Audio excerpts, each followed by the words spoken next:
ప్రార్థన. మహోన్నతుడా, మహాగణుడా, అద్వితీయుడా, నీ మహిమగల నామమునకు వేలాది స్తుతులు, వందన స్తోత్రములు తండ్రి. దీనులకు కృపను అనుగ్రహించే యేసయ్యా, మమ్మను హెచ్చించే యేసయ్యా, మీకు స్తోత్రములు తండ్రి. చీకటి నుండి ఆశ్చర్యకరమైన వెలుగులోనికి పిలిచిన యేసయ్యా, మీకు స్తోత్రములు ప్రభువా. సర్వ కృపానిధి యేసయ్యా, భక్తులను శోధనలో నుండి తప్పించే యేసయ్యా, మీకు స్తోత్రములు దేవా.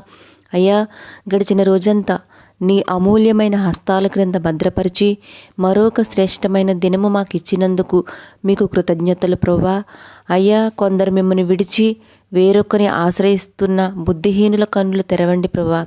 వారి మనసులు మార్చండి తండ్రి.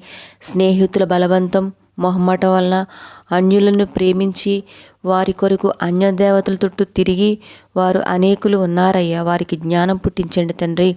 క్రీస్తునే అనుసరించే జీవించే జ్ఞానం ఇవ్వండి తండ్రి. ఆపదలో మిమ్ము కాకుండా మనుషులను, మంత్రగాళ్ళను అనుసరించే అజ్ఞానం తీసివేసి ఏ స్థితిలో అయినా మిమ్మల్ని విడువని విశ్వాసం మాకిమ్మని ప్రార్థిస్తున్నామయ్యా. ఈరోజు మా ప్రయాణాలలో, మా పనులలో, ప్రయత్నాలలో తోడై ఉండి సఫలం చేయండి ప్రభువా. మేము రోజు మా సొంత కార్యములను మాత్రమే చూచుకుని తృప్తిపడేవారుగా కాకుండా యేసుక్రీస్తు కార్యములను సువార్త పరిచర్య చేస్తూ ప్రభువు రాకడికే మేము సిద్ధపడి అనేకులను సిద్ధపరిచే తలాంతును మాకు ఇవ్వండి దేవా. నేను కాకపోతే ఇంకొకరు చేస్తారులే, చాలామంది చేస్తున్నారు కదా అనుకునే అజ్ఞానులుగా మేము ఉండకుండా మీరు మాకు అప్పగించిన పనిని నమ్మకంగా చేసే బుద్ధిని మాకు ఇవ్వండి నాయన. మీ రక్తంలో కడగబడి రక్షణ పొందిన మేము అనేకులను మీ రక్షణ మార్గంలోనికి నడిపించే జ్ఞానం మాకు ఇవ్వండి తండ్రి. మా పరిచర్యను అడ్డుకునే ప్రతి శోధన పైన జయం ఇవ్వని ప్రార్థిస్తున్నాం తండ్రి. ప్రార్థనలో ఏకీభవిస్తున్న ప్రతి బిడ్డను జ్ఞాపకం చేసుకోండి అయ్యా. మా దేశాన్ని కాపాడండి ప్రభా. నెమ్మది, సమాధానం దయచేయండి అయ్యా. దేవ, ఆర్థిక పరిస్థితుల్లో చిదిగిపోయి మరణకరమైన రోగంతో పోరాడుతూ మా చుట్టూ ఉన్న పరిస్థితుల్లో చిక్కబడిపోయి ఏ దారి కానరాక జీవితం మీద విరక్తి చెంది భయంతో అల్లాడిపోతున్న నీ బిడ్డలను ఒక్కసారి చూడుము తండ్రి.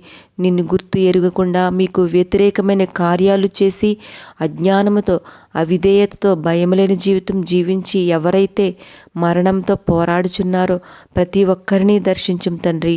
కాపాడుమయ్యా. ప్రతి ఒక్కరి కన్నీటి ప్రార్థనను ఆలకించండి అయ్యా. మా జీవితాలలో అసాధ్యమైనవి సుసాధ్యం చేయం తండ్రి. మా ప్రతి అవసరతలను తీర్చి సమస్యల నుండి, కష్టాల నుండి, ఆర్థికపరమైన ఇబ్బందుల నుండి విడుదల దయచేయండి అయ్యా. నీ అద్భుత కార్యములు మా పట్ల జరిగించి నీ సాక్షులుగా మమ్మల్ని నిలవబెట్టమని, ఈనా ప్రార్థన ఆలకించి ప్రార్థనకు జవాబును దయచేయమని మా ప్రభువును రక్షకుడైన నజరేయుడైన యేసుక్రీస్తు వారి అతి పరిశుద్ధ నామములో అడిగి ప్రార్థిస్తున్నాం తండ్రి. ఆమేన్.